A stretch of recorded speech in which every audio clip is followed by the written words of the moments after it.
Dan Bapak Ibu yang dirahmati Allah, sebelum kita melanjutkan acara berikutnya, sebagaimana yang telah kami sampaikan sebelumnya, bahwa pada hari ini insya Allah akan diisi dengan sharing yang disampaikan oleh guru kita, Profesor Dr. Thomas Jamaluddin. Maka bersama-sama kita menghantarkan terlebih dahulu saudara-saudara kita yang akan segera meninggalkan forum ini. Semoga Bapak dan Ibu diberikan kemudahan di dalam melaksanakan amanah ataupun tugas yang diberikan. Semoga Allah lindungi dari segala hal-hal yang tidak kita inginkan, dari wabah ataupun musibah, dan semoga apa yang dikerjakan dapat terlaksana dengan sebaik-baiknya.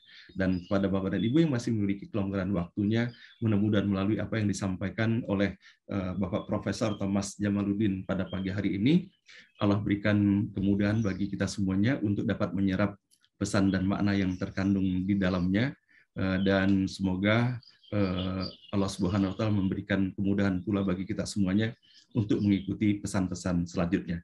Dan alhamdulillah beliau telah hadir bersama-sama kita pada saat ini. Assalamualaikum warahmatullahi wabarakatuh, Prof. Thomas.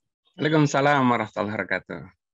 Alhamdulillah Prof, senang sekali bisa berjumpa lagi dengan Prof pada pagi hari ini setelah boleh jadi bertahun-tahun yang lalu ya Prof, ketika beberapa kali saya datang ke kantor Prof pada saat itu, dan alhamdulillah silaturahim masih terus terjaga dan tersambungkan dengan baik hingga pada saat ini. Nah Prof, alhamdulillah pada saat ini kita masih bersama 488 peserta siap mendengarkan sharing dari Prof Thomas. Dan Bapak Ibu sekalian yang dirahmati Allah, saya mohon sedikit waktu saja untuk menyampaikan sedikit tentang beliau agar semakin akrab kita dengan Prof Thomas. Nah, Prof Thomas dilahirkan di Purwokerto 23 Januari tahun 62, dan pendidikan beliau S1 Astronomi ITB, S2 dan S3 Astronomi Universitas Kyoto, Jepang. Dan beliau riwayat pekerjaannya panjang sekali. Beliau saat ini sebagai peneliti atau Profesor Riset Astronomi Astrofisika 8 BRIN sampai dengan sekarang sejak tahun 2009, dan pernah menjadi Kepala 8 dari 2014 sampai dengan 2021, Deputi Sains 8, kemudian Kepala Pusat Pemanfaatan Sains Atmosfer dan Iklim 8, Kepala Bidang Matahari dan Antariksa 8, serta Kepala Komputer Induk 8. Dan kemudian beliau aktivitas lainnya sebagai pengajar dan pembimbing program Doktor Ilmu Falak UIN Wali Songo. Dan kemudian beliau adalah anggota tim Unifikasi Kalender Hijriah Indonesia, Kementerian Agama Republik Indonesia, dan kemudian beliau adalah anggota tim Tafsir Ilmi Kementerian Agama Republik Indonesia. Sehingga di dalam kita menelusuri ayat-ayat Al-Quran ini, dan salah satu referensi juga kita gunakan adalah tafsir dari Kementerian Agama Republik Indonesia. Mudah-mudahan hal ini menjadi amal beliau juga yang telah turut serta di dalam tim penyusunan kitab tafsir ini. Nah, demikianlah Bapak dan Ibu sekelumit gambaran tentang beliau, dan kepada Prof Thomas kami berikan kekuasaan kepada Prof, dan mohon izin pula apabila nanti ada kesempatan tanya jawab yang akan disampaikan oleh peserta. Dan kemarin saya mendapatkan info Prof jam 8 sudah harus memasuki forum berikutnya Prof ya. Yes. Oke, baik Prof, sekarang Baik. kami persilakan sepenuhnya. Silakan Prof. Baik, terima kasih. Assalamualaikum warahmatullahi wabarakatuh. Waalaikumsalam warahmatullahi wabarakatuh. Bapak Ibu pegiat ngaji online ini, alhamdulillah pada hari ini saya diberikan kesempatan untuk membahas terkait dengan alam semesta dan juga kajian dalam Al-Quran ya. Kita mulai pembahasan pada hari ini dengan kita merujuk pada surat Ali Imran yang sudah kita hafal semua saya kira. Jadi motivasi Qur'ani yang kita membahas terkait dengan ayat-ayat kauniyah dan ayat-ayat Qur'aniyah ini merujuk dari surat Ali Imran ayat 190 dan 191. A'udzubillahi minasyaitonir rajim. Inna fi khalqis samawati wal ard wa ikhtilafil laili wan nahar la ayati liulil albab. Sesungguhnya dalam penciptaan langit dan bumi dan pergantian malam dan siang terdapat tanda-tanda bagi ulil albab, bagi para cendekia, bagi orang-orang yang mempunyai akal. Di sini penciptaan langit dan bumi ini menggambarkan seluruh alam semesta. Kemudian waqtila fil laili wan nahar, pergantian malam dan siang, Ini menggambarkan segala proses yang ada di alam ini. Dan semua itu menjadi tanda-tanda atau menjadi ayat bagi para cendekia. Dan kita semua berharap bahwa kita semua termasuk ulil albab. Para cendekia, para intelektual, orang-orang yang mempunyai akal menurut Al-Quran, dengan 4 ciri. Alladzina yadhkurunallaha qiyaman wa qu'udan wa 'ala junubihim. Yaitu orang yang senantiasa ingat kepada Allah dalam keadaan berdiri, duduk maupun berbaring. Itu ciri yang pertama. Yang kedua, wa yatafakkarna fi khalqis samawati wal ardh. Yang ciri yang kedua adalah senantiasa bertafakur tentang penciptaan alam semesta, langit dan bumi. Dan ciri yang ketiga, apabila kita mendapati sesuatu yang mengagumkan bagi ulil albab, itu tidak bertepuk dada atau tidak menepuk dada, tetapi dia membalikkan kepada Allah. Rabbana ma khalaqta hadza batilah. Tuhan kami, tidaklah Engkau ciptakan semua ini dengan sia-sia. Pasti segala sesuatu ada manfaatnya. Dan ciri yang keempat, senantiasa menyadari bahwa penjelajahan ilmiah, penjelajahan intelektual mungkin juga salah dan keliru. Oleh karenanya kita mengatakan subhanaka faqina adzabannar. Maha suci Engkau ya Allah, karena hanya Allah saja yang sempurna. Manusia bisa saja salah dan keliru, maka mohon ampun atas kesalahan dan kekeliruan itu. Faqina adzabannar, dan jauhkanlah kami dari siksa api neraka. Jadi ini motivasi Qur'ani ketika kita membahas terkait dengan ayat-ayat kauniyah, kemudian juga ayat-ayat Qur'aniyah. Bahwa segala penciptaan di alam ini dan segala prosesnya itu semuanya mempunyai tanda-tanda bagi ulil albab, bagi para cendekia, para intelektual. Siapa ulil albab tersebut? Setidaknya ada 4 ciri utama di sini. Yaitu yang pertama, senantiasa berzikir kepada Allah, ingat kepada Allah. Ciri yang kedua, senantiasa bertafakur, memikirkan segala sesuatu yang ada di sekitar kita. Dan apabila kita menemukan sesuatu yang mengagumkan, kita kembalikan kepada Allah. Rabbana ma khalaqta hadza batila. Tuhan kami, tidak Engkau ciptakan semua ini dengan sia-sia. Dan ciri yang keempat, menyadari kemungkinan salah dan keliru, dan kita menyadari hanya Allah saja yang sempurna. Oleh karenanya kita mohonkan ampun kepada Allah dan kita mohon agar dijauhkan dari siksa api neraka. Mudah-mudahan kita semua dalam forum ini menjadi ulil albab atau menjadi para cendekia yang senantiasa setidaknya ada 4 ciri tadi. Lalu bagaimana kita menempatkan sains dan Al-Quran? Kita menyadari bahwa Al-Quran itu kebenarannya mutlak dan bersifat tetap. Inna nahnu nazzalna dzikra wa inna lahu lahafizun. Kamilah yang menurunkan Al-Quran dan kamilah yang menjaganya. Az-Zikra, yaitu Al-Qurannya. Kami yang menurunkan dan kami yang menjaganya. Jadi bersifat tetap. Walaupun ada isu-isu pemalsuan, pasti kemudian diketahui dan itu tidak akan berlanjut. Tetapi kita menyadari bahwa sains juga mempunyai domain yang berbeda, mempunyai ranah yang berbeda. Kebenaran sains itu relatif, bergantung dari data-data, dari bukti-bukti ilmiah yang bisa diakui. Dan itu akan berubah. Jadi akan berubah terus. Nanti akan saya berikan contohnya. Bagaimana sains itu terus berubah. Kebenaran pada suatu masa bisa jadi dengan bukti ilmiah yang baru, itu kemudian dibantah. Dan akan ada lagi teori-teori baru. Terus seperti itu.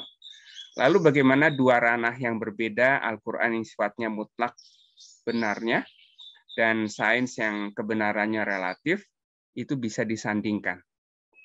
Nah, untuk menyandingkannya, itu ada pada tataran tafsir. Al-Quran mempunyai tafsir, sains juga mempunyai tafsir. Kebenaran Al-Quran yang mutlak tersebut kemudian ditafsirkan oleh para mufasir dengan berbagai disiplin ilmu. Dan kebenaran tafsir tersebut juga relatif. Ini bergantung zamannya, bergantung wawasan mufasirnya. Dan sains juga itu perlu ditafsirkan supaya orang awam juga bisa memahami. Karena kalau tidak ditafsirkan ya hanya ilmuwan pada bidang itu saja yang lebih memahami. Dari data, dari mungkin grafik, mungkin tabel, secara teknis hanya ilmuwan yang mempelajari itu yang bisa memahami makna data-data tersebut.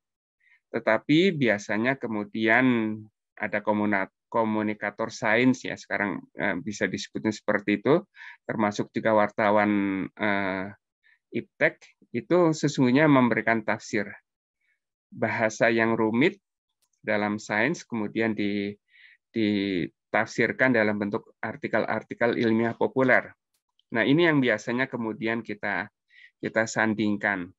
Oleh karena ketika kita membaca artikel-artikel bagaimana menempatkan Al-Quran dan sains, kita menyadari bisa saja itu keliru, bisa saja itu bias dengan pemahaman dari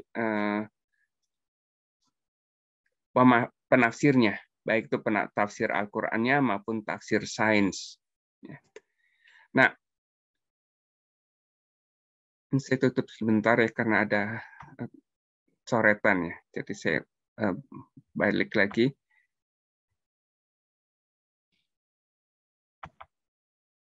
Ya.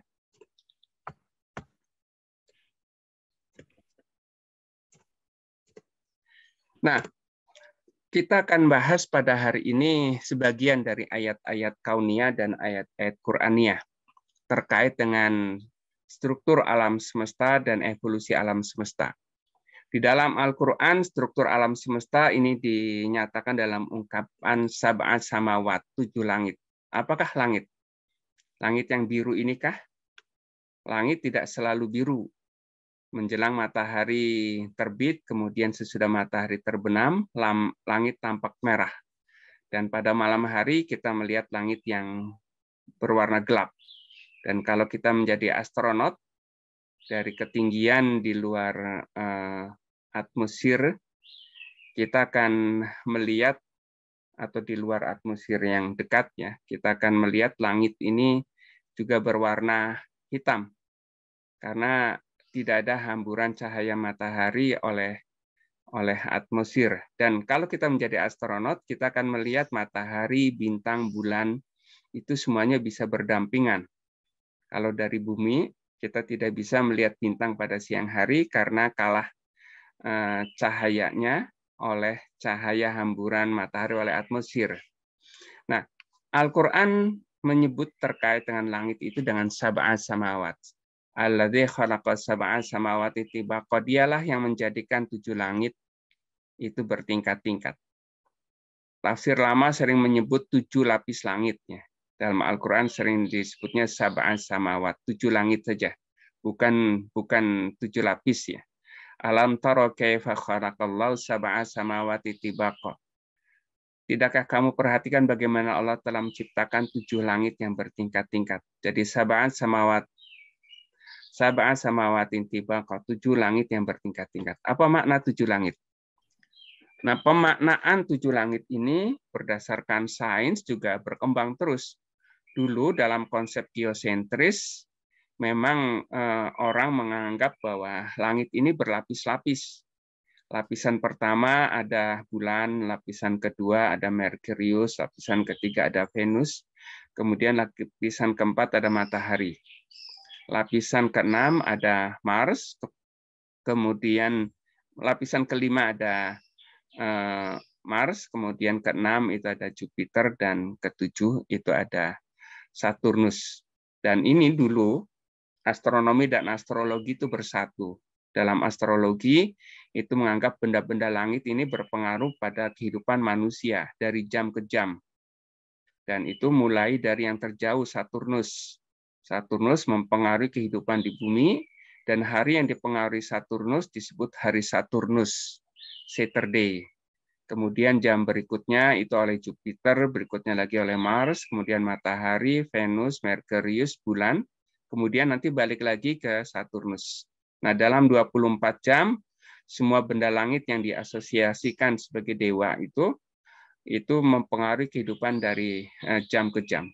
Maka setelah hari Saturnus, urutan setelah 24 itu jatuhnya ke matahari, maka disebut hari matahari.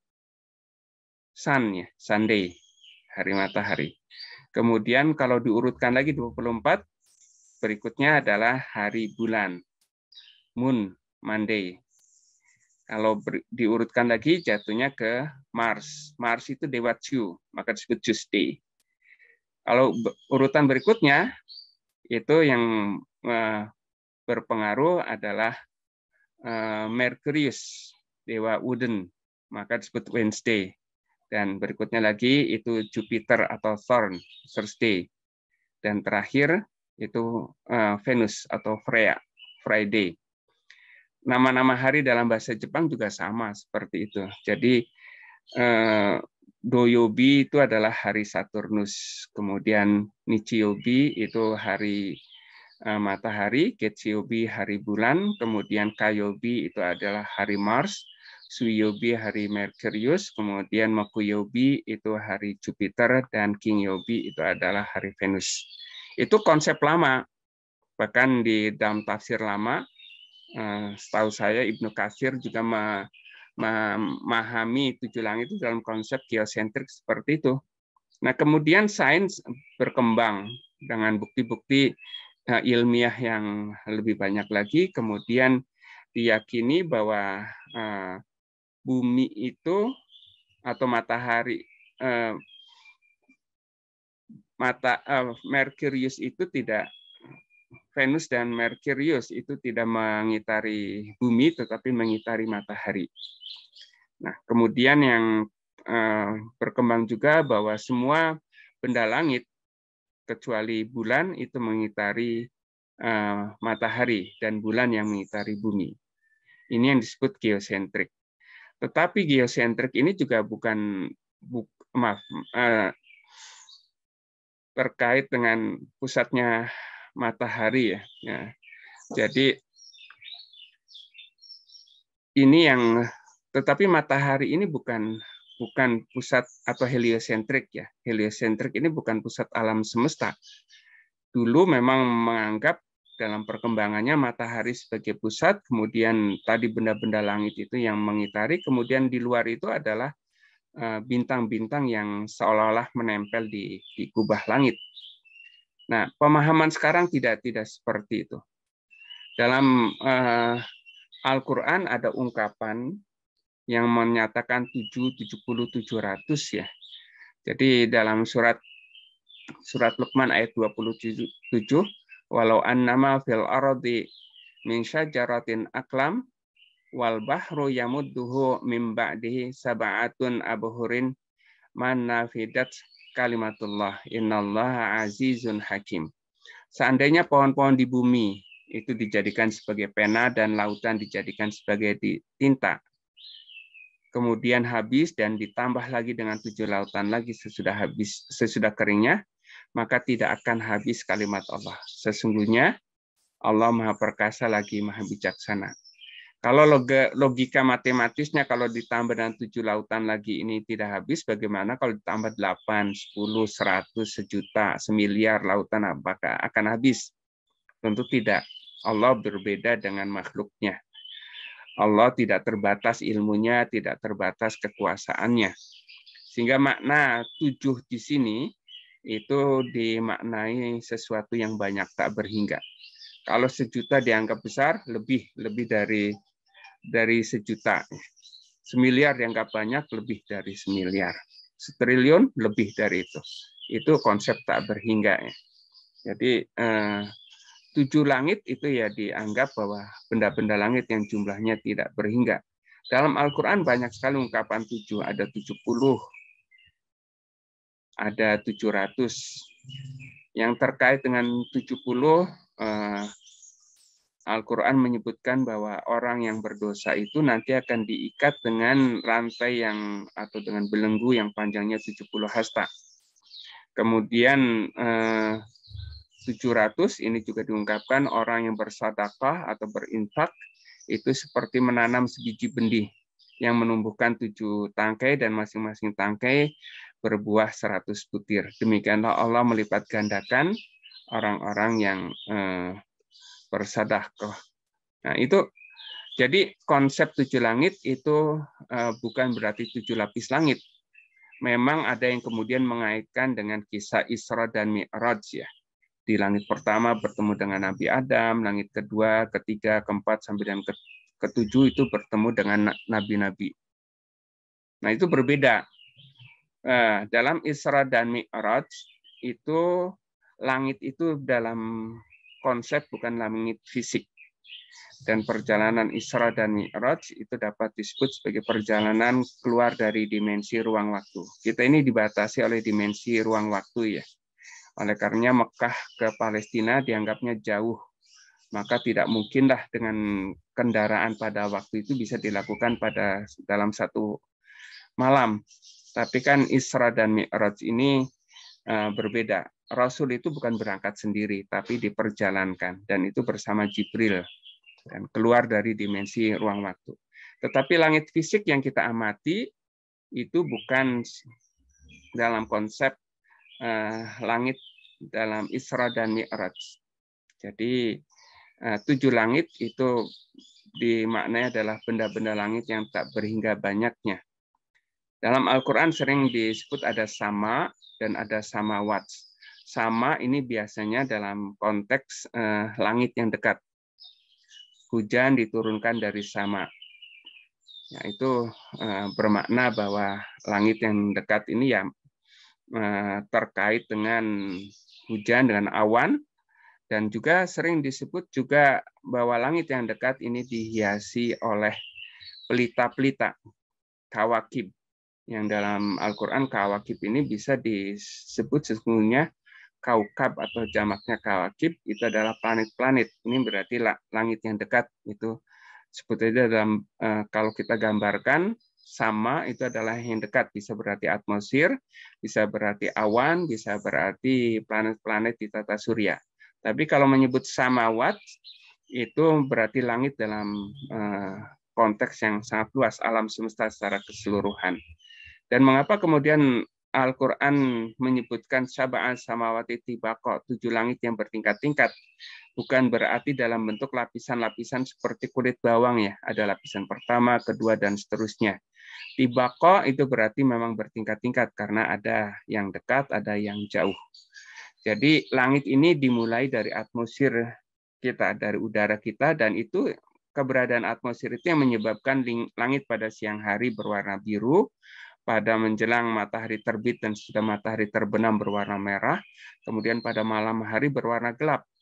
Karena atmosfer ini menghamburkan cahaya matahari yang sesungguhnya tidak berwarna, kemudian warna birunya ini dihamburkan gelombang pendeknya, sehingga menyebabkan langit berwarna biru.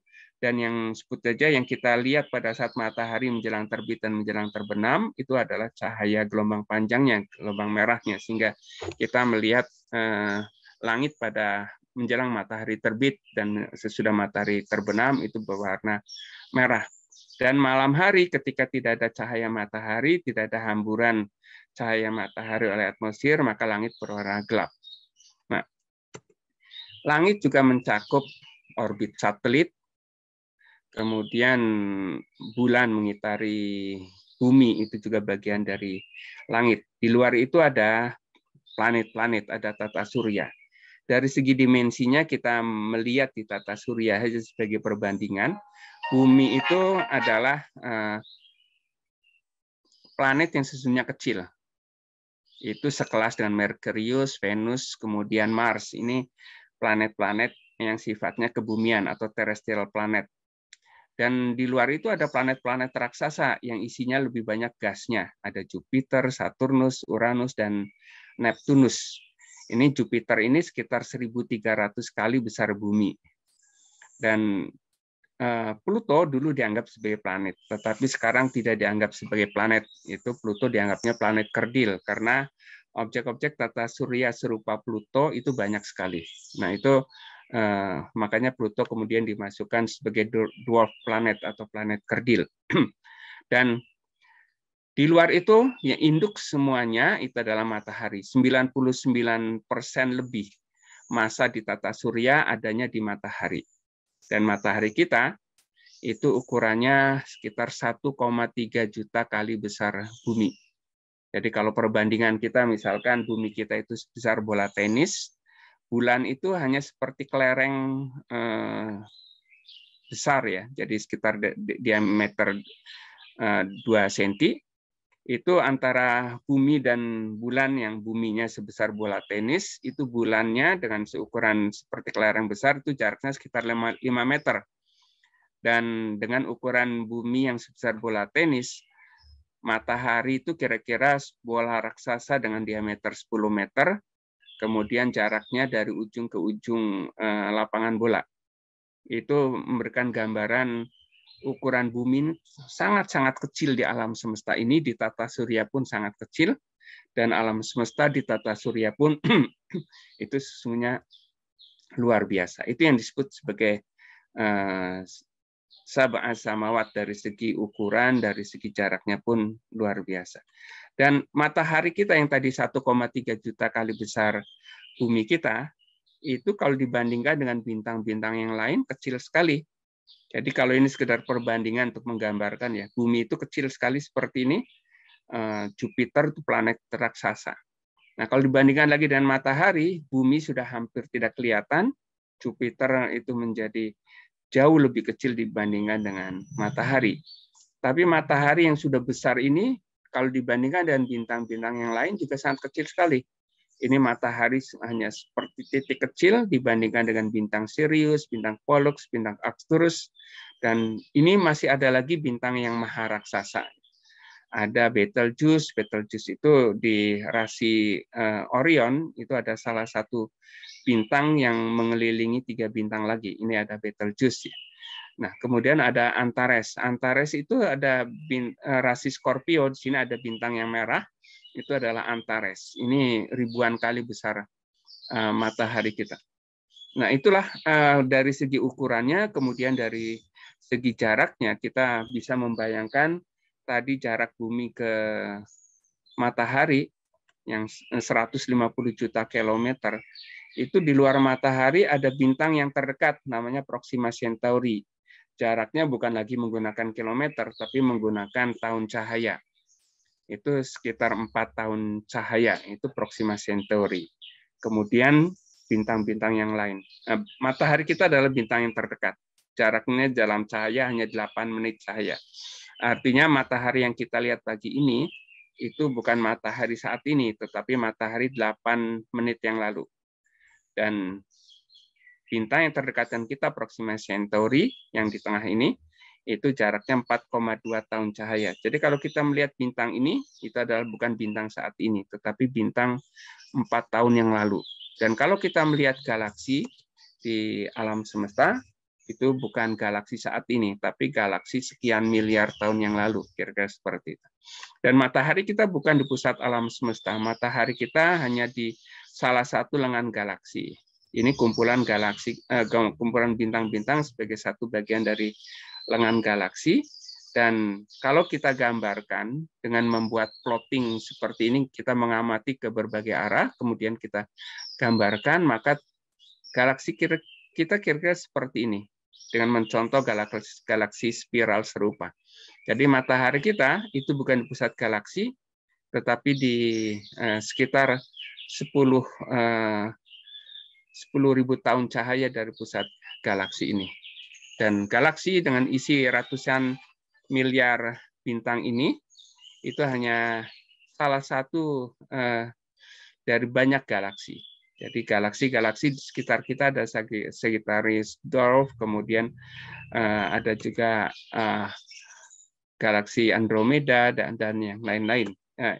Dan semua galaksi itu kalau kita berbicara tentang skala besar alam semesta, itu hanya salah satu titik dari tak berhingga titik. Dan galaksi-galaksi itu dengan masing-masing titik ini berisi ratusan miliar bintang, itu membentuk filamen-filamen atau seperti jalur-jalur yang isinya galaksi atau gugusan galaksi, dan ada daerah-daerah kosong disebut sebagai void. Jadi struktur alam semesta ini kira-kira seperti ini, dengan komponen utama itu galaksi-galaksi, dan bumi kita hanya salah satu bagian kecil dari galaksi Bima Sakti. Dan ini gambaran struktur alam semesta, itu skala besar alam semesta kira-kira seperti ini. Inilah yang disebut di dalam Al-Quran itu sab'a samawat, ya, 7 langit. Benda-benda langit yang tak berhingga banyaknya, tak berhingga besarnya, dan tak berhingga jaraknya. Nah, lalu kita membahas yang kedua terkait dengan evolusi alam semesta. Yang dalam Al-Quran itu disebut sitati ayam, 6 hari penciptaan. Apa sih makna 6 hari penciptaan?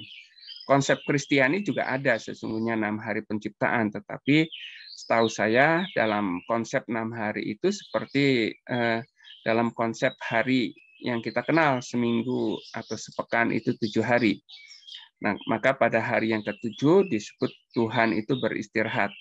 Itu yang disebut sebagai Domingo, ya, hari Domingo, hari Minggu. Itu disebut sebagai hari Tuhan. Jadi setelah 6 hari penciptaan, kemudian ada hari Tuhan, atau bahasa awamnya kira-kira Tuhan beristirahat setelah penciptaan, itu seperti itu. Tapi Al-Quran memberikan gambaran yang agak komprehensif. Apa sih makna sitati ayam? Nah, ini dalam surat Fussilat disebut juga, walaupun urutannya tidak kronologis, tetapi dalam surat An-Naziat ini kronologis, ya. 6 hari penciptaan itu menggambarkan seluruh proses penciptaan, mulai dari penciptaan alam semesta pertama kali yang dalam sains kita kenal sebagai teori Big Bang, sampai dengan lahirnya tumbuhan, kemudian hewan dan manusia, sampai dengan proses geologi yang ada sampai saat ini. Jadi secara ringkas dalam surat An-Naziat ayat 27 ini cerita apakah kamu lebih sulit penciptaannya atau langit? Allah membinanya. Ini cerita soal penciptaan awal, dalam sains disebut sebagai teori Big Bang. Kemudian yang kedua, dia meninggikan bangunannya lalu menyempurnakannya. Meninggikan bangunannya artinya jarak galaksi, galaksi di alam semesta ini menjauh, atau ekspansi alam semesta, ya, atau pengembangan alam semesta. Dan yang menarik dalam Al-Quran ini disebut fasawahunna atau fasawaha, menyempurnakannya. Dalam surat Al-Baqarah ayat 29 disebut fasahunna sab'a samawatiyah, kemudian menyempurnakan 7 langit. Dalam tafsir lama Kementerian Agama, fasawaha atau fasawahunna itu disebut dengan menciptakan 7 langit. Tapi sesungguhnya menyempurnakan itu merupakan proses evolutif, ya. Tidak langsung jadi bintang, tidak langsung jadi planet, tetapi ada proses evolusi. Dan masa yang ketiga, dia menjadikannya malamnya gelap gulita dan menjadikannya siangnya terang benderang. Ini cerita soal evolusi pembentukan tata surya dan pembentukan bumi. Dan kemudian masa yang keempat, dan bumi sesudah itu dihamparkannya. Ini cerita soal evolusi di bumi. Setelah bumi, ya, itu ditabrak oleh objek, mungkin dalam teorinya itu kira-kira 1/10 dari planet Mars itu menumpuk bumi, kemudian bumi ini terkoyak, bagian yang terkoyak ini kemudian menjadi bulan, dan kulit bumi yang terkoyak itu kemudian menyisakan satu benua besar disebut sebagai Pangea, dan yang kemudian ini ada continental drift, atau pergeseran kontinen atau pergeseran benua, yang itu yang dalam bahasa Al-Quran disebut dihamparkannya. Jadi bukan dalam konteks bumi datar dihamparkan ini. Kemudian yang masa yang kelima, dia memancarkan daripadanya mata air dan menumbuhkan tumbuh-tumbuhan. Ini cerita soal awal evolusi kehidupan. Jadi yang pertama kali disiapkan adalah air, kemudian makhluk itu pertama adalah tumbuh-tumbuhan, kemudian yang masa keenam, dan gunung-gunung dipancangkannya dengan teguh, semua itu untuk kesenanganmu dan untuk binatang ternakmu. Ini cerita soal evolusi geologi yang kemudian menghasilkan struktur benua seperti saat ini, dan mulai relatif lebih stabil, dan juga lahirnya hewan ternak atau binatang dan tumbuh-tumbuhan. Itu secara ringkas dalam surat An-Nazi'at 6 hari atau sitati ayam atau 6 masa ya, karena hari ini bukan dalam konteks 24 jam tapi satu periode. Nah, periodenya periode yang sangat panjang sekali. Nah, secara ringkas beberapa hal penting mungkin perlu saya sampaikan bahwa dalam fase pertama yaum pertama ini ada ayat lain yang mengatakan dalam surat Al-Anbiya ayat 30. Awalam yarol ladzina kafaru anna samawati wal ard kanata rotskon fabataknahuma. Apakah orang kafir tidak mengetahui bahwa dulunya langit dan bumi itu adalah sesuatu yang bersatu, kemudian fabataknahuma, kemudian kami pisahkan. Wa ja'alna minal ma'i kulla syai'in hayy afala yu'minun. Dan dia menjadikan dari air segala sesuatu yang hidup, apakah mereka tidak beriman. Nah, ini cerita secara umum bahwa langit dan bumi dulunya bersatu, kemudian dipisahkan. Ya, secara sederhananya ini menggambarkan teori Big Bang bahwa alam semesta dulunya adalah suatu kesatuan dari kondisi ketiadaan kemudian menjadi ada. Ini kondisi yang disebut sebagai singularitas ya. Hukum-hukum fisika itu belum berlaku. Kemudian mulai terbentuk materi dan juga energi ya. Dan dari sini kemudian berkembang alam semesta dengan sampai dengan sekarang. Nah, bukti-bukti terkait dengan Big Bang ini saat ini banyak sekali dan menunjukkan bahwa dulunya alam semesta ini sesuatu yang bersatu dan kemudian mengembang. Nah, unsur yang pertama kali terbentuk itu adalah unsur hidrogen. Dan hidrogen ini menjadi asal-usul pembentukan bintang juga yang dalam Al-Quran disebut sebagai dukhan. Dalam bahasa astronomi disebut sebagai molecular giant molecular cloud ya, atau awan molekul raksasa. Yang di dalamnya ini adalah daerah-daerah asal pembentukan bintang-bintang. Jadi dukhan atau molekul giant molecular cloud itu atau awan molekul raksasa itu yang menjadi asal usul pembentukan bintang, dan bahan utamanya itu adalah hidrogen. Jadi ini yang tumastawa ila sama wahya dukhan faqala la haulal ardi tiyatau'an au karha qalata ataina ta'in. Kemudian dia menuju pada langit, dan di langit itu masih berupa dukhan, masih berupa kabut, dan Allah mengatakan kepada keduanya langit dan bumi, taatlah. Maka kemudian langit dan bumi mengatakan kami taat. Ya, ini ketaatan alam semesta itu dalam bahasa fisika itu ditunjukkan dalam gerak gravitasi, dan gravitasi menjadi sesuatu yang menunjukkan keteraturan di alam semesta. Itu sebabnya ketika kita melaksanakan ibadah umroh atau ibadah haji, ketaatan langit dan bumi itu juga disimulasikan. Jadi ketaatan langit dan bumi bisa kita lihat dengan perputaran terus-menerus bumi pada porosnya menjadikan fenomena siang dan malam.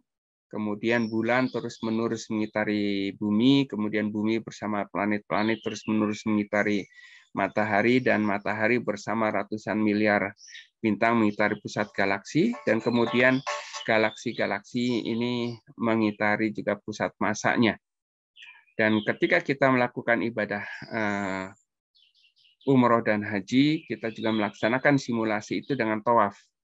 Jadi tawaf itu merupakan simulasi ketaatan makhluk pada khaliknya. Jadi dengan mengitari bumi mengitari matahari, demikian juga bulan mengitari bumi, bintang-bintang mengitari pusat galaksi, itu menunjukkan dalam bahasa Al-Quran disebut sebagai bentuk ketaatan sesuai dijanjikan dalam surat Fusilat ayat 11. Dan mengapa tawaf itu dilakukan 7 kali mengelilingi Ka'bah? Ini juga tadi sudah disebutkan bahwa sab'a samawat, 7 langit, demikian 7 kali putaran itu menunjukkan simbol sesuatu yang tak berhingga banyaknya.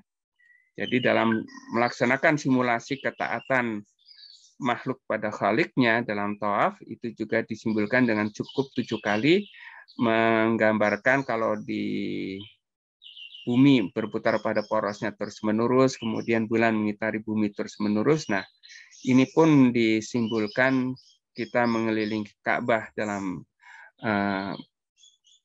ritual atau manasik umroh dan haji ini, itu cukup dengan 7 kali.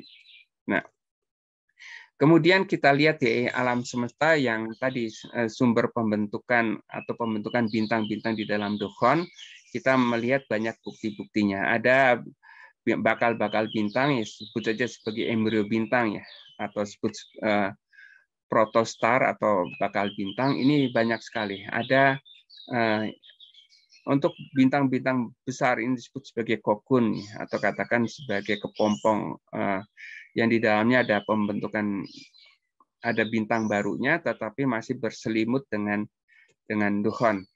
Dan kemudian ya bintang-bintang yang dibentuk di dalam dukhon atau dalam awan antar bintang itu yang kemudian membentuk galaksi. Nah, galaksi ini sesungguhnya berisi bintang dan juga berisi gas dan debu. Dan galaksi-galaksi itu membentuk gugusan galaksi sebagai galactic cluster dan juga membentuk gugusan-gugusan besar dan akhirnya membentuk struktur alam semesta seperti ini. Nah, masa yang kedua atau yaum yang kedua itu mengembangkan dan menyempurnakan. Fa'asamkaha fasawaha. Dialah yang meninggikan bangunannya lalu menyempurnakan. Ada 2 kata kunci di sini, rafa'a samkaha dan fasawaha. Rafa'a samkaha ini meninggikan bangunannya dalam konteks alam semesta ini makin lama makin luas atau makin tinggi. Dalam surat Az-Zariyat ayat 47 dikatakan wasama abanainaha bi'aidi wa inna lamusiun.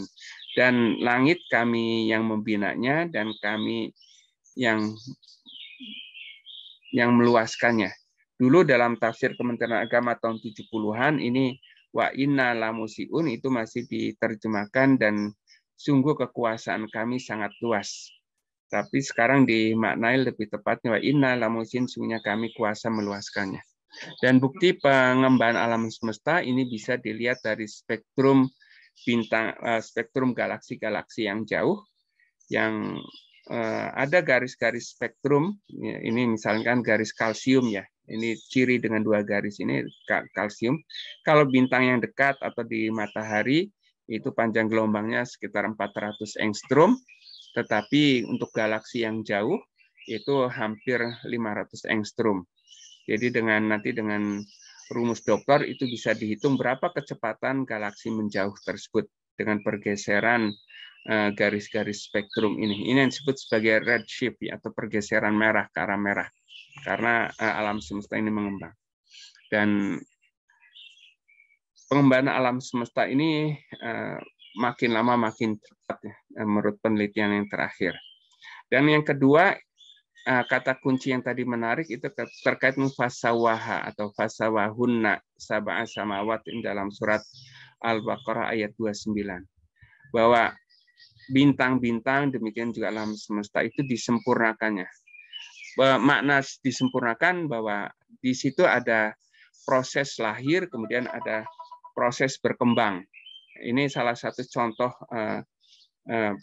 wilayah langit yang di sini masih ada dukhonnya atau katakan giant molecular cloud yang di sini masih ada pembentukan bintang-bintang. Tetapi ada juga wilayah yang bintang-bintangnya ini sudah mulai terbentuk dan dengan angin bintang itu kemudian sisa-sisa debu ini diembuskan, maka yang terlihat adalah gugusan bintang muda. Tapi di sini juga ada bintang yang sudah mati, ini yang planetary nebula. Matahari kita pun nanti kalau sekitar 5 miliar tahun lagi, bintang sejenis matahari itu umumnya sekitar 10 miliar tahun. dan matahari kita umurnya sekarang 4,5 miliar, berarti masih ada sisa sekitar 5,5 atau 5 miliar tahun lagi, nanti akan membentuk seperti planetary nebula ini. Jadi matahari akan menjadi raksasa merah, Merkurius, Venus, mungkin bumi sampai dengan Mars itu tertelan oleh bola raksasa matahari yang menjadi membesar. Kemudian nanti bagian luarnya ini akan keluar dan tersisa seperti nebula planet ini. Kemudian nanti bintang intinya menjadi bintang kerdil putih yang kemudian sebelum sampai nanti akhirnya kehabisan energi sama sekali. Jadi di sini menunjukkan ada yang baru lahir, ada yang baru keluar dari kabut antar bintang membentuk bintang yang muda, kemudian ada juga bintang yang mati. Jadi bintang pun sama seperti makhluk hidup, ada proses kelahiran, ada proses berkembang, kemudian nanti ada proses mati. Yang dalam Al-Quran disebut fasawaha atau fasahuna, menyempurnakan. Jadi bukan kun fayakun langsung jadi bintang, jadi planet, jadi galaksi, tidak. Tapi ada proses evolutif ya, pembentukan bintang. Masa yang ketiga ini terkait dengan cerita pembentukan tata surya. Waqtasha lailaha wa akhraja duhaha. Dan dia menjadikan malamnya gelap gulita dan menjadikan siangnya terang benderang. Ini cerita soal pembentukan tata surya, matahari sebagai sumber energi dan sumber cahaya di alam semesta ini, di tata surya ini. Kemudian bumi itu terbentuk dari materi pembentuk bintang atau matahari tersebut, dan matahari ini mengkonversikan atau mengawetkan energi momentum dari pembentukan tata surya itu yang kemudian menjadi energi yang terus memutarkan bumi dengan rotasi. Dan ini yang kemudian diungkapkan dalam Al-Quran, malamnya gelap gulita dan siangnya terang benderang. Cerita soal tata surya, ada mataharinya sebagai sumber cahaya, kemudian sudah terbentuk planet-planet termasuk bumi, yang dengan rotasi bumi itu ada fenomena malam dan siang. Ini secara ringkas saja karena waktunya juga sudah semakin sempit. Dan matahari kita terbentuk seperti halnya planet-planet yang lain. Ada kontraksi atau ada pemadatan awan antar bintang, kemudian ketika awan antar bintang itu makin padat, dan suhunya mencapai puluhan juta derajat, maka kemudian mulai reaksi fusi nuklir.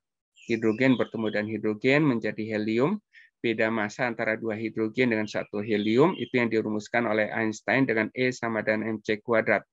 Itu menjadi energi bagi bintang tersebut.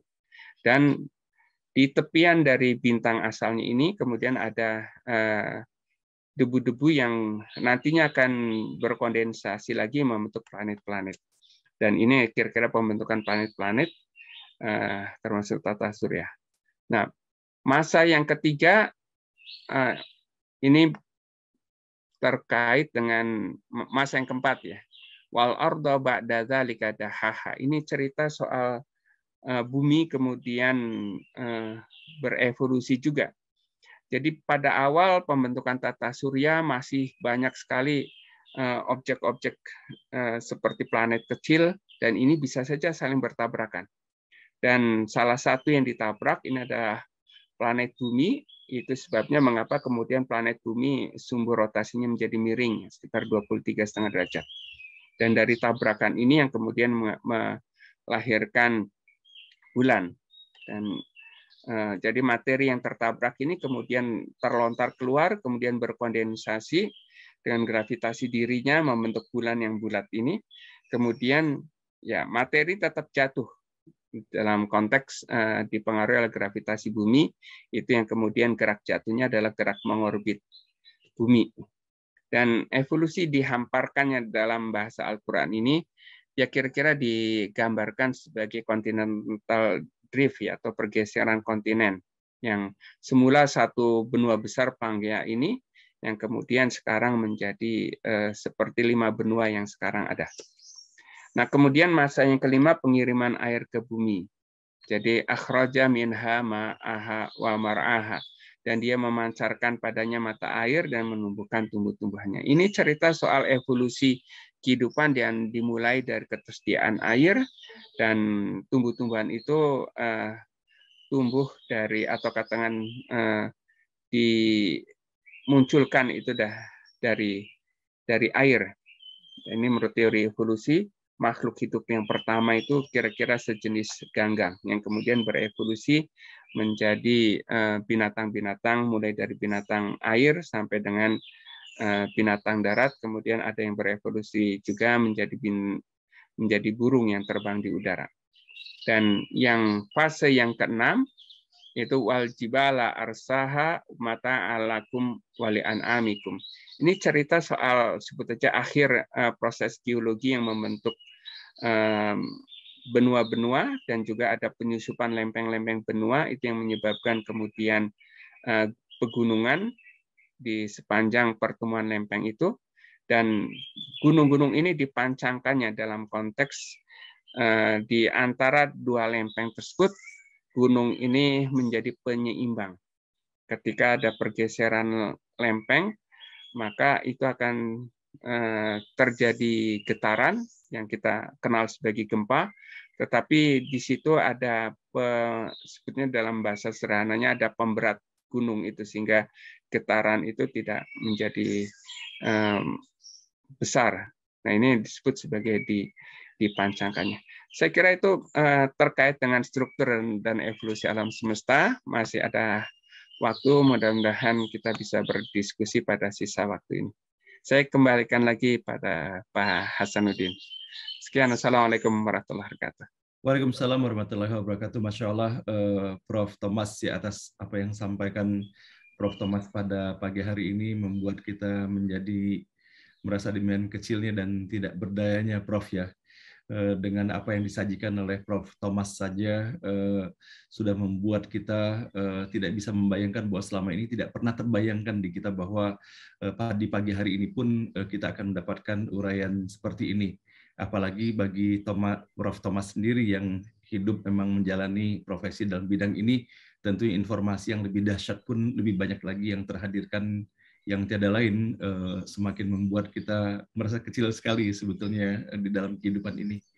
Maka sebelum kita melanjutkan kepada diskusi kita pada hari ini, mudah-mudahan segala sesuatu yang dihadirkan di dalam slide-slide yang disampaikan pada hari ini membuat kita semakin merundukkan diri dan hati kita di hadapan Allah Subhanahu wa taala.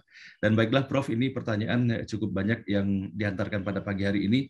Mudah-mudahan cukup waktunya, dan Prof mohon disampaikan saja nanti kalau saya memang sudah saatnya harus meninggalkan forum ini.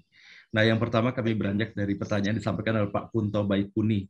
Beliau ingin menanyakan yang terkait dengan apa yang disajikan dalam tafsir ilmi tentang sab'a samawatin tibaqo, tadi disampaikan juga oleh Prof. Thomas, ya, terutama mengenai komposisi langit yang pertama, as-sama ad-dunya, yang bersifat fisis bersama dengan esensi langit 2, 3, dan seterusnya yang bersifat gaib tersebut. Mungkin dapat ditambahkan hal itu, dan kemudian saya akan padukan juga dengan pertanyaan berikutnya yang disampaikan oleh Pak Iqbal, bahwa pada zaman dahulu kala secara tradisional, ya, sebelum ditemukan teknologi antariksa sekarang ini, para pelaut-pelaut pun atau para pengambara di padang pasir itu sudah menjadikan bintang-bintang yang ada di langit itu sebagai petunjuknya. Maka apakah hal ini pun masih juga digunakan, dan apakah sedemikian statisnya bintang-bintang itu sehingga masih relevan sampai dengan sekarang ini tetap digunakan? Mungkin dua itu dulu kali, Prof.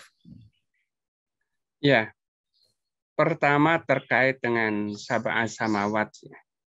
Ya, mungkin tadi terkait dengan 7 langit. Jadi memang dalam konsep yang lama 7 langit itu seperti dalam konsep objek langit yang kita lihat saja. Jadi dulu hanya melihat objek langit yang dia bergerak dari waktu ke waktu, dari pekan ke pekan, dibandingkan dengan bintang-bintang yang seolah tetap membentuk seperti rasi. Ada rasi Scorpio, ada rasi layang-layang atau salib selatan, dan banyak lagi. Sedangkan ada objek yang dari hari ke hari itu bergerak. Nah, itu yang kita kenal sebagai planet. Kalau yang siklusnya bulanan itu bulan itu dianggap yang paling dekat dan seterusnya. Memang kemudian ketika kita mendengar cerita Isra dan Mi'raj itu kemudian sedikit seolah mendapatkan pembenaran bahwa langit itu berlapis-lapis seperti itu, atau katakan ada 7 lapis langit. Nah, jadi dalam konsep Isra dan Mi'raj ini itu kita pahaminya sebagai konsep keluar dari dimensi ruang waktu. Jadi 7 langit sab'an samawat dalam Al-Quran itu menggambarkan langit yang tak berhingga jumlah objeknya, kemudian ukurannya juga tak berhingga, dan jaraknya pun tak berhingga. Tetapi dalam konsep 7 langit dalam Isra dan Mi'raj itu lebih menggambarkan perjalanan keluar dari dimensi ruang waktu. Jadi kalau Isra-nya dari Mekah ke Palestina, Rasul itu dengan jasadnya. Dulu ulama ada yang mengatakan hanya dengan ruhnya. Tapi dengan pemahaman itu perjalanan keluar dari dimensi ruang waktu, kita bisa memahami bahwa Rasul bersama malaikat Jibril keluar dari dimensi ruang waktu. Dimensi ruang waktu adalah dimensi yang kita rasakan ini. Ada ukuran, jarak, jauh, dekat, besar, kecil, lama, sebentar, sehingga ketika kita membayangkan perjalanan pada waktu itu dari Mekah ke Palestina, menganggapnya tidak mungkin Rasul melakukannya itu dalam waktu semalam. Tapi bersama malaikat Jibril, ini Rasul keluar dari dimensi waktu, tidak terikat lagi pada jarak, tidak lagi terikat pada ruang. Jadi dengan mudahnya dari Mekah ke Palestina, itu Rasul diperjalankan bersama dengan malaikat Jibril. Kemudian bukti lain bahwa itu keluar dari dimensi ruang waktu, Rasul juga bertemu dengan para nabi yang sesungguhnya sudah wafat, dengan Nabi Adam, dengan Nabi Idris, dan seterusnya. Ada Nabi Musa dan Nabi Ibrahim. Jadi itu juga keluar dari dimensi ruang, sehingga bisa ke Palestina itu dalam waktu kurang dari 1 malam untuk kembali lagi sebelum fajar.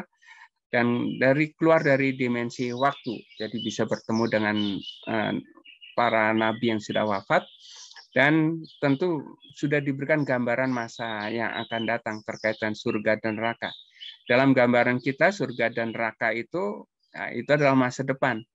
Tapi ketika kita keluar dari dimensi ruang waktu, itu juga bisa langsung dihadirkan oleh Rasulullah, bisa melihat itu. Nah, kemudian bagaimana dengan Sidratul Muntaha, tempat paling jauh yang dicapai oleh Rasulullah sebelum bertemu dengan Allah. Nah, ketika kita menyebut Sidratul Muntaha keluar dari dimensi ruang waktu, juga tidak bisa kita bertanya di mana. Jadi di mana langit pertama bertemu Nabi Adam, di mana langit kedua, ketiga, sampai dengan langit yang ketujuh itu bertemu dengan Nabi Ibrahim, tidak bisa bertanya di mana, karena itu sudah keluar dari dimensi ruang, ya. Dan kita juga tidak relevan juga bertanya di mana Sidratul Muntaha. Ya, itu terkait dengan konsep 7 sab'an samawat. Kemudian yang kedua, pertanyaan yang kedua tadi agak lupa ini. Tadi itu mengenai bagaimana pada zaman dahulu para pelaut. Oh iya. Ya. Jadi bagaimana pada zaman dahulu, ya. Ini kemudian maaf, bagian apanya Pak? Tadi maaf, cukup jadi lupa lagi. Pada zaman dahulu para pelaut ataupun para pengembara di padang-padang pasir itu kan menjadikan komposisi bintang-bintang di langit itu sebagai petunjuk arah gitu, Prof. Ya. Nah, apakah sampai dengan sekarang ini masih tetap dan tidak mengalami perubahannya, dan bagaimana hal itu, apakah masih tetap dijadikan juga sebagai rujukan? Ya. Jadi bintang-bintang, struktur bintang yang kemudian kita lihat dari bumi ini membentuk seperti rasi, ya. Tadi ada rasi Scorpio, ada rasi Orion, kemudian ada rasi Taurus, kemudian ada rasi Crux atau salib selatan. Itu sesungguhnya bintang-bintang sebagian besar itu adalah bintang-bintang di tata surya. Jadi maaf, di galaksi kita. Jadi di luar tata surya. Ya, bintang-bintang di tata surya itu mengitari pusat galaksi itu dalam waktu sekitar 250.000 tahun sekali putaran. Dan struktur seperti itu tidak akan berubah dalam waktu ribuan tahun, mungkin juga ratusan ribu tahun, sehingga ini bisa dijadikan sebagai petunjuk arah. Salib selatan atau rasi layang-layang di selatan, itu kalau kita bikin garisnya dari sumbu layang-layang itu bisa menunjukkan titik selatan. Jadi ini sebagai pemandu. Kemudian rasi Ursa Mayor atau rasi beruang besar di langit utara, atau yang sering juga disebut sebagai Seven Stars, 7 bintang ya. Ini beda dengan bintang 7 yang dikenal di Indonesia. Jadi Seven Star itu yang menunjuk sebagai salah satu garis, kalau kita merujuk itu akan menunjuk titik utara. Nah, kalau bintang 7 di Indonesia itu adalah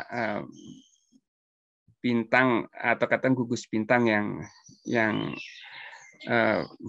ada di langit selatan ya. Nah, jadi itu petunjuk itu sampai sekarang masih bisa dipakai ya, rasi-rasi bintang yang biasa digunakan oleh para nelayan, demikian juga para penjelajah untuk bisa menunjukkan arah pada malam hari. Kalau pada siang hari kan bisa dilihat menggunakan matahari. Jadi seperti itu, bahwa rasi-rasi bintang itu tidak akan berubah dalam waktu ribuan tahun. Setidaknya generasi manusia pertama sampai dengan generasi sekarang itu struktur dari rasi itu tidak terlalu banyak berubah. Memang berubah, tetapi sedikit sekali berubahnya. Baik, terima kasih Prof. Dan berikutnya ada pertanyaan, dan sekaligus saya ingin agar lebih mewarnai lagi forum ini kepada Prof. Tati Rajab. Silakan di-unmute audionya dan silakan disampaikan pertanyaannya kepada Prof. Thomas. Silakan Prof. Tati. Baik, Assalamualaikum warahmatullahi wabarakatuh, Prof. Thomas. Assalamualaikum. Bukan main. Terima kasih pencerahannya, dan pencerahannya nggak akan cukup 1 jam, pasti ini panjang sekali ceritanya. Nah, Bapak Ibu yang lain juga demikian. Kita itu menghitung tahun biasa aja, tahun matahari nyampe di bumi 8 menit, kemudian tahun cahaya, kemudian ribuan tahun, miliaran tahun. Rasanya itu nggak sampai di kepala ya Prof ya, susah sekali untuk menangkap. Tapi dengan kemajuan teknologi, ini kan lagi rame itu James Webb ya. Mau percaya nggak percaya ya harus percaya karena barangnya ada gitu ya. Mulai dari teleskop Hubble, kemudian akan diperbaiki dengan James Webb. Ini nanti akan melihat 13 miliar tahun cahaya ya Prof ya. Terus bagaimana kita itu harus menyikapi gitu, maksudnya atau acuh saja kan ya tidak ya, mestinya ya kita harus supaya tidak galau begitu. Mungkin pendapat Prof bagaimana ini mudah-mudahan bukan saya saja yang merasakannya, mudah-mudahan ini bisa mewakili yang lain. Terima kasih, itu saja Pak Hasan. Terima kasih ya, Prof. Baik, terima kasih Prof. Tati atas pertanyaan. Silakan Prof. Thomas. Ya. Jadi alam semesta ini sangat luas sekali dan menantang untuk bisa dieksplorasi. Tapi sayangnya bumi kita itu ada atmosfer. Sesungguhnya mempunyai fungsi luar biasa atmosfer kita, yaitu melindungi kita dari pancar radiasi matahari. Jadi dulu tahun 2012, beberapa waktu yang lalu, pernah ribut ada kiamat atau isu kiamat karena badai matahari.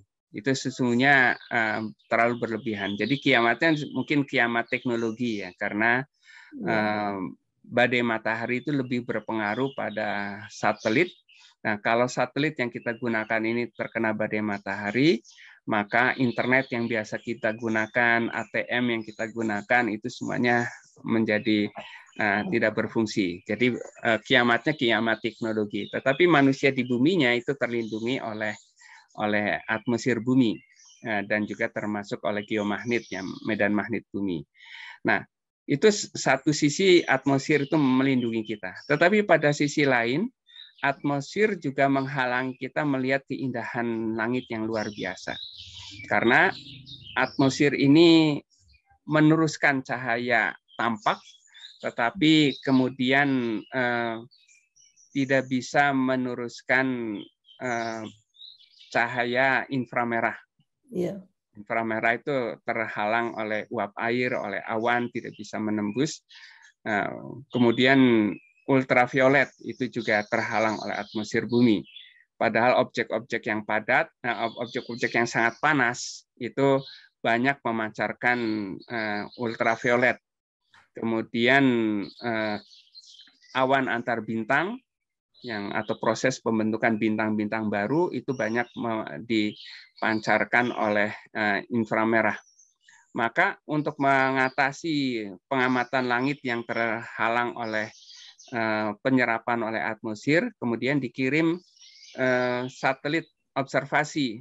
Banyak sekali satelit observasi sesuai dengan fungsinya. Ada yang untuk fungsi pengamatan objek-objek panas, yaitu menangkap sinar ultravioletnya. Dulu ada satelit Uhuru, ya.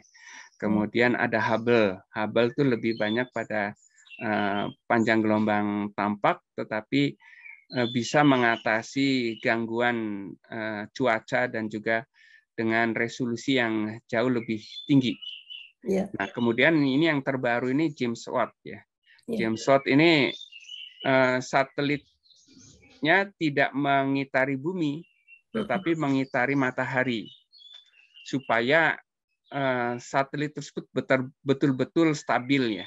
Kalau mengitari bumi mungkin masih ada gangguan dari atmospheric drag, seperti halnya Hubble itu masih ada gangguan dari hambatan atmosfer, masih ada getaran-getaran. Tetapi James Watt itu mengitari matahari. Ini James Watt ini untuk mencari planet-planet di luar bumi.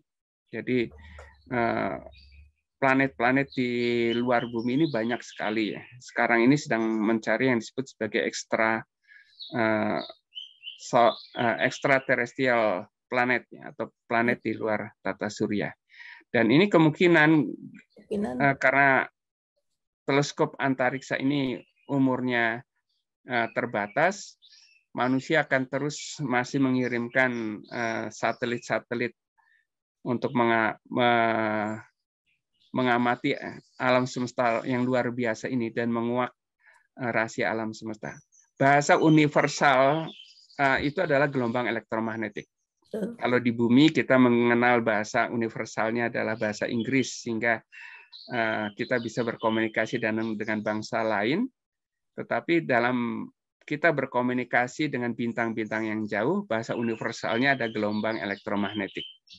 Dan interpreternya atau penafsirnya itu adalah dengan fisika, matematik, dengan sains yang bisa bercerita dengan objek yang sangat jauh itu. Bintang yang sangat panas itu bercerita dengan pancaran gelombang ultravioletnya misalkan. Kemudian ada cerita juga bahwa di pusat galaksi itu ada black hole, itu dilihat dari gangguan orbit bintang-bintang mengitari pusat galaksi kita. Nah, itu banyak sekali kita mendengarkan cerita alam semesta dan gelombang elektromagnetik, dan itu yang kemudian berupaya ditangkap dengan teleskop-teleskop antariksa yang dikirim oleh manusia. Betul, Prof. Maksud saya begini, terus kita itu bisa bergeser-geser gitu ya. Maksudnya ini bagaimana itu sebaiknya? Kita kan ya kita percaya kita punya segala macam pegangan lewat Al-Quran, tapi di lain pihak di sisi teknologi itu begitu majunya dan bukti-bukti itu ada begitu ya. Nah ini mesti harus digandeng gitu ya, Prof ya. Mudah-mudahan aja nggak galau. Paling tidak ya, itu yang tadi di awal sudah saya sebutkan, ya, di antara ranah Al-Quran yang sifatnya mutlak dan ranah sains yang sifatnya relatif terus berubah. Iya. Nah, ini yang memang kemudian kita ya harus bisa memilah dan memilih. Betul. Kita bagaimana teori-teori ilmiah itu bisa membantu kita memahami Al-Quran, tetapi pada sisi lain juga Al-Quran bisa memberikan tantangan-tantangan kepada kita ya. Masalah. Terima kasih Pak Hasan. Baik, siap. Terima kasih Prof. Tati atas pertanyaannya dan insya Allah sangat bermanfaat sekali bagi kita semuanya. Nah, baiklah Prof. Thomas, ini ada beberapa pertanyaan Prof. Saya mencoba menggabungkan saja. Yang pertama mengenai bahwa matahari akan terbit dari barat. Nah, kira-kira bagaimana Prof. Menyampaikan hal ini dari sisi sainsnya? Dan kemudian dari Pak Kristiono, beliau menanyakan apakah ada tata surya lain seperti halnya tata surya kita, sehingga apakah ada makhluk hidup juga seperti halnya kita di tata surya yang lain tersebut. Dan terakhir saya padukan mudah-mudahan senada dengan hal ini, apakah ketika kiamat itu hanya bumi saja yang terledakkan ataukah memang hancur seluruh alam semesta ini? Kalau dalam pandangan sains seperti apa? Baik, terima kasih. Ini mungkin hanya ada waktu 9 menit ya. Jadi nanti pukul 8 saya akan ada apel di BRIN ya, Badan Riset dan Inovasi Nasional. Tiap Senin ini ada apel. Apelnya apel virtual. Jadi baik, ada 3 pertanyaan. Pertama terkait dengan matahari terbit di barat pada saat kiamat. Apakah ini betul secara fisik? Saya lebih memahami hadis Rasul terkait dengan ciri-ciri kiamat itu sebagai simbolik saja. Ketika dalam kekacauan kiamat tersebut, dalam hadis itu sering disebutkan juga ibu yang sedang mengandung itu juga tidak sadar melahirkan anaknya. Dan dalam ayat yang lain dalam surat Al-Muzammil itu dalam kondisi kekacauan seperti itu, anak-anak pun bisa beruban.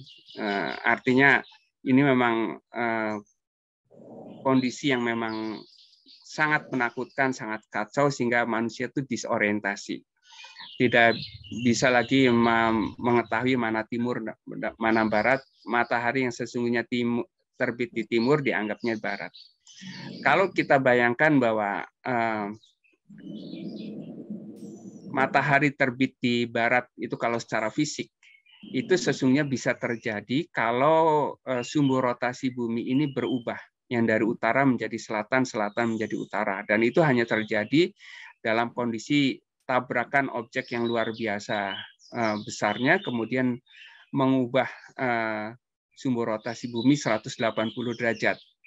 Dengan tumbukan 1/10 planet Mars saja, itu hanya menggeser sumbu rotasi bumi hanya sekitar 23,5 derajat. Jadi bukan 180 derajat. Jadi menggambarkan matahari terbit di barat itu bukan, kalau secara fisik itu memang tidak terbayangkan dalam sains ya.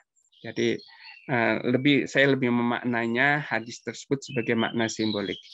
Kemudian yang kedua, apakah ada planet di luar tata surya? Sekarang ini dijumpai banyak sekali planet di luar tata surya, dan tadi juga disinggung soal teleskop antariksa James Watt yang salah satu fungsinya adalah mencari planet-planet di luar tata surya. Dan sekarang mencari planet bukan hanya sekedar di luar tata surya, tetapi planet yang mirip bumi.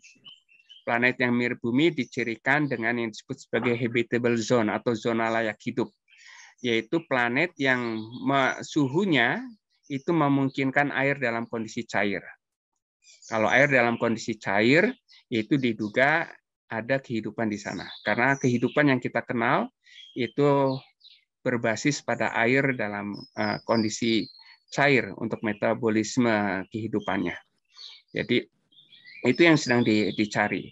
Dan diyakini secara sains juga kehidupan di luar bumi itu ada. Al-Quran memberikan isyarat bahwa kehidupan di luar bumi itu ada.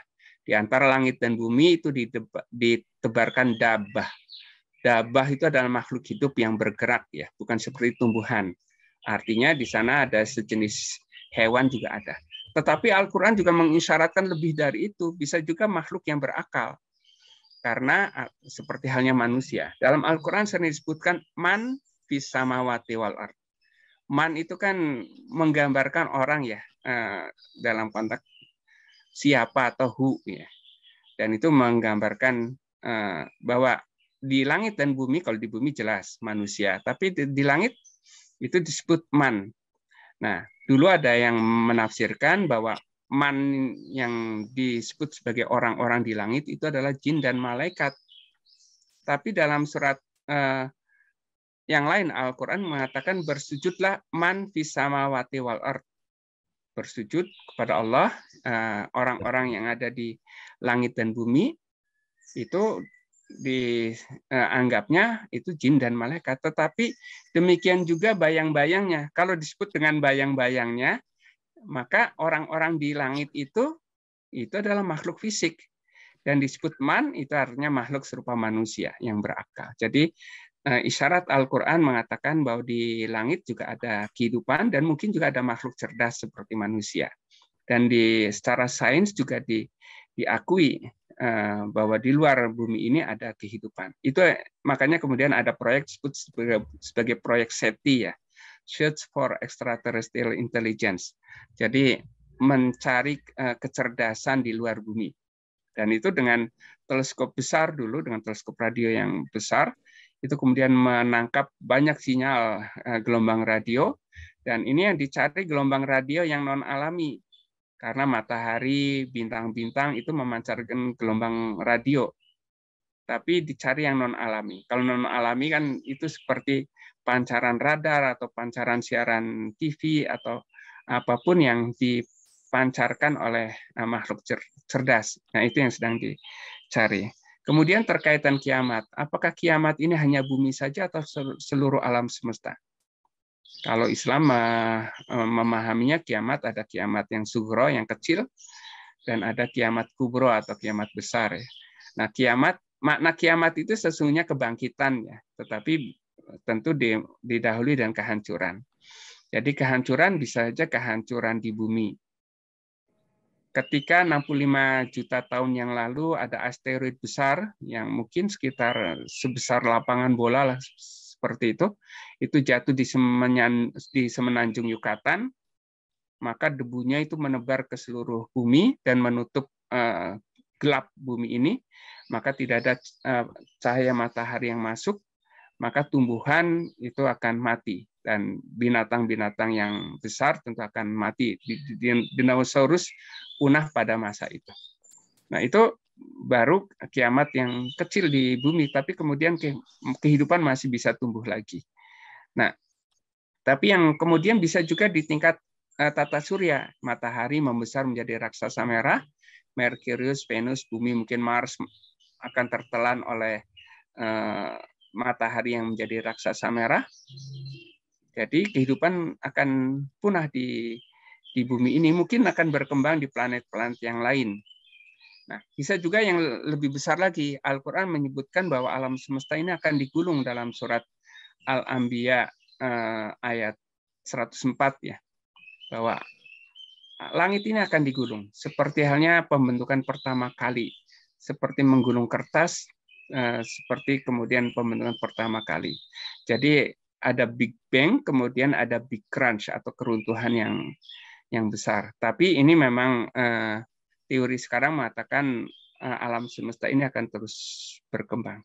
Masya Allah. Saya kira demikian Pak Hasan. Maaf, Bapak dan Ibu, saya perlu segera beralih ke Zoom yang lain. Baik, terima kasih sekali Prof. Thomas atas kehadiran pada hari ini, dan bila diperkenankan Prof, dikarenakan begitu banyaknya ya hal-hal menarik yang bisa kami dapati, usul dari peserta banyak sekali. Bagaimana bila minggu depan kita adakan lagi ya Prof ya, minggu depan ya? Insya Allah bisa diatur lagi. Kita atur kembali. Baik Prof, sebelum kita mengakhirinya, mewakili dari seluruh peserta Prof, kita ingin memberikan kesempatan kepada Prof. Syahriadi, mungkin di celah-celah waktu yang sangat sempit ini, kepada Prof. Syahriadi kami persilakan Prof. Terima kasih Pak Zainuddin, Prof. Jamaluddin yang saya hormati, Prof. Thomas ya, yang tadi dikenal Prof. Thomas Jamaluddin yang kami hormati. Singkat saja, karena ini waktu Prof. Thomas Jamaluddin sudah sangat singkat ya.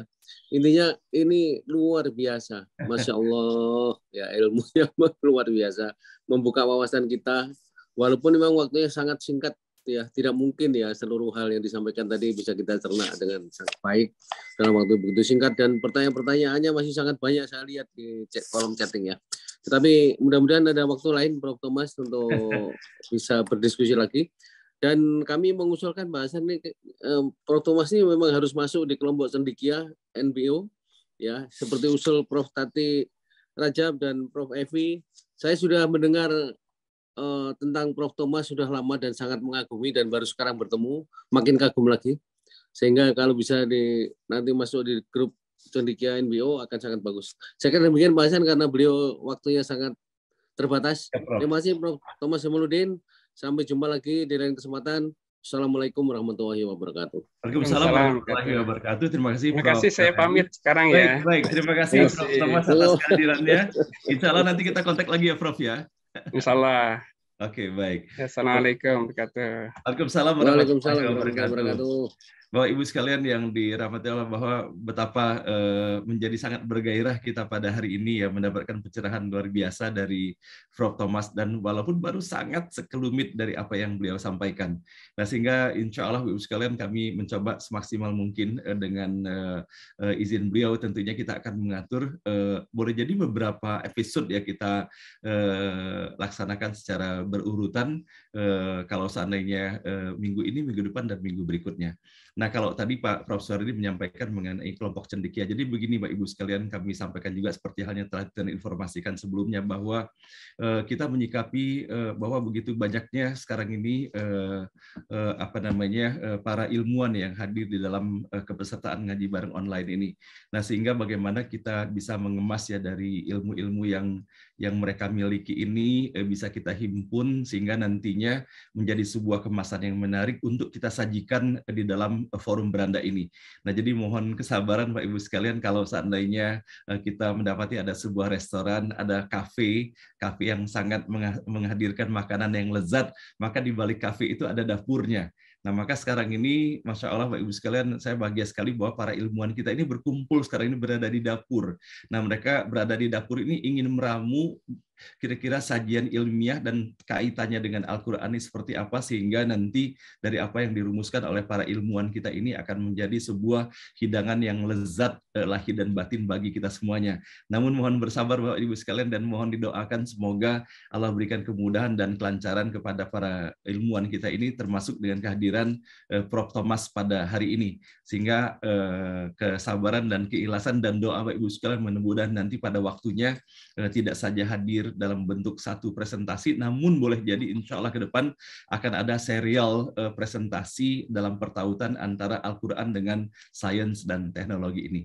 Nah, baiklah Pak Ibu sekalian yang dirahmati Allah, sampailah kita pada penghujung acara kita pada hari ini, dan boleh jadi apabila Bapak dan Ibu ingin melanjutkan dengan melayat atas telah berpulangnya ke rahmatullah ibunda tercinta dari Prof. Evi, tentunya beliau pun akan bahagia sekali, dan saya pun akan berupaya nanti mengatur dengan jadwal yang ada agar bisa menyempatkan pula paling tidak hadir di dalam acara pemakamannya nanti. Nah, Pak Ibu sekalian, jam berapa ya Pak Hasan ya? Saya belum dapat info yang pas Prof mengenai persisnya, tapi perkiraan saya di atas setelah sholat zuhur gitu Prof. Okay. Ya. Nah, Bapak Ibu sekalian yang dirahmati Allah, sama-sama kita mengakhiri pertemuan kita pada hari ini dengan doa yang dipimpin oleh Ustadz Muhammad Taslim, sekaligus kita mendoakan juga untuk suami dari Ibu Jamilah Bagasi, Farai Azowi, yang dalam keadaan sakit dan akan menjalani operasi matanya, dan begitu juga masih tantenya Ibu Susi, yaitu Ibu Farida binti Muhammad, semoga Allah berikan kesembuhannya, dan begitu juga kepada yang lainnya. Dan kepada Ustadz Muhammad Taslim kami persilakan untuk menutup pertemuan hari ini dengan doa. Silakan Ustaz.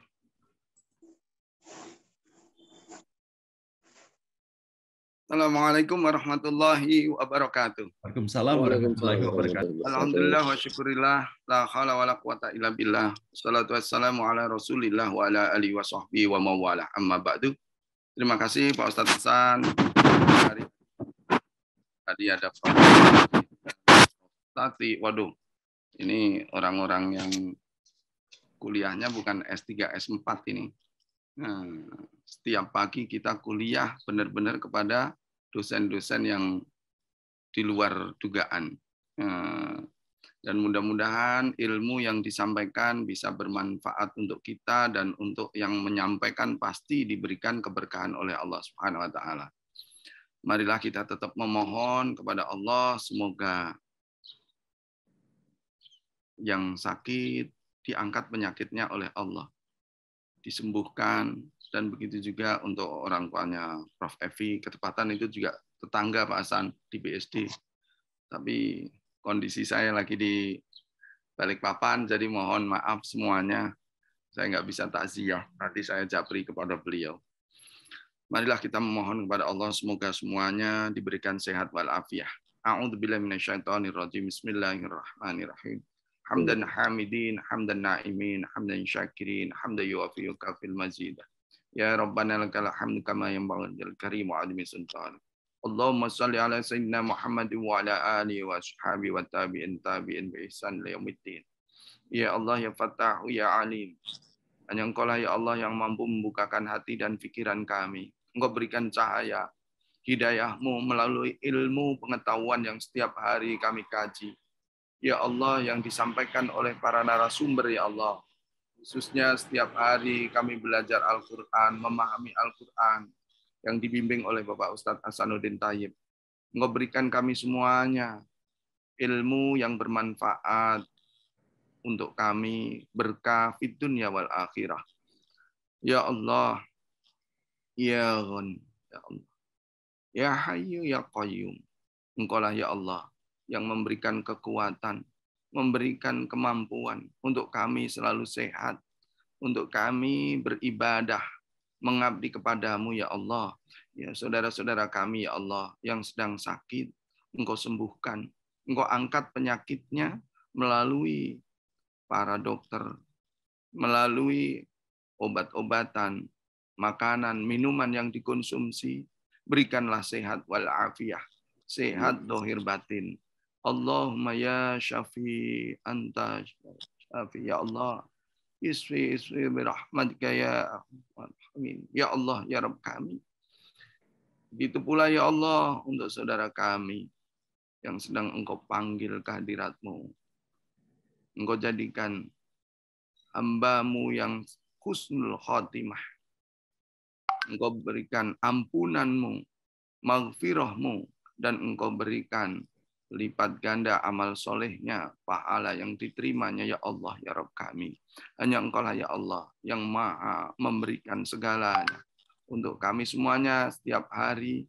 Engkau berikan sehat walafiat, sehat dohir batin. Rabbana la tuzigh qulubana ba'da idh hadaitana wa hab lana min ladunka rahmah innaka antal wahhab. Rabbana hab lana min azwajina wa dzurriyyatina qurrata a'yun waj'alna lil muttaqina imama. Allahumma syangqal bajama'un nas mahabbatil muslimina wal muslimat wa talabul ilmi wa amal ma'ruf nahi munkar liqadi hajatina wa fatun qarib. Rabbana atina fid dunya hasanah wa fil akhirati hasanah wa qina azaban nar. Wa sallallahu alaihi sayyidina Muhammad wa ala alihi wa sahbihi wa sallam. Alhamdulillahi rabbil alamin. Amin ya rabbal alamin. Terima kasih Pak Ustadz Hasan, Prof. Suharyadi, Prof. Tati, semuanya jamaah NBO, mohon maaf dohir batin. Wassalamualaikum warahmatullahi wabarakatuh. Waalaikumsalam warahmatullahi wabarakatuh. Terima kasih Ustaz atas doanya, semoga Allah ijabahkan untuk kita semuanya. Nah baiklah Bapak Ibu sekalian yang dirahmati Allah, hari telah menunjukkan jam 8:09 pada saat ini. Boleh jadi kita akan melaksanakan aktivitas berikutnya, maka dengan berakhirnya doa ini, berakhir pula acara ngaji bareng online dan beranda NBO pada hari ini. Mohon maaf lahir dan batin, insya Allah kita berjumpa lagi pada hari Rabu pagi. Wabillahi taufiq wal hidayah. Wassalamualaikum warahmatullahi wabarakatuh.